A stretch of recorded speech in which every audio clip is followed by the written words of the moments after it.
The American Heart Association is asking you to wear red today to raise awareness about heart disease. It's killing 1 in every 3 women, and the numbers are on the rise in women in their 20s. I talked to Jarrett Millsaps, the CEO of Cardinal Hill Rehabilitation Center, about how to spot the warning signs. It remains the #1 health risk for women in Kentucky, certainly in the last year.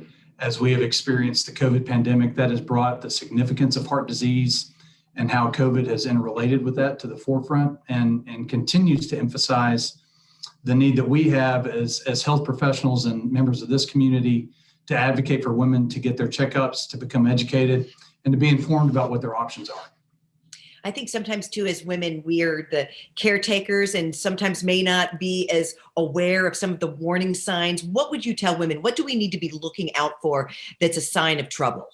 Well, that's a great question. And, there's always the ones that if you've paid any attention in the last several years that come to mind. There's risk factors around lifestyle that impact outcomes. There's risk factors sometimes around choices that are made, not just from obviously smoking, but diet, exercise, genetics play a role. From an immediate prevention, though, women clearly have the ability to listen well, and we encourage women to listen to their bodies. And when their bodies begin to tell them that maybe something's not right, to follow up on it. All of us are the recipients and have been blessed by women as caregivers in our lives. And we encourage the women in our lives to spend some time taking care of themselves, and that's an important aspect of it.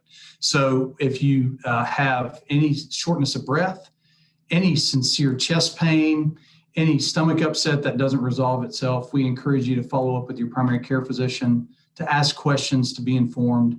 The bad thing about heart disease is that when it decides to strike, it strikes quickly and many times without warning. So preventative care is important, making sure that you have regular appointments with your physician and your healthcare professional to do some testing and just to have an idea of what your individual risks may be are important so that you can help avoid it.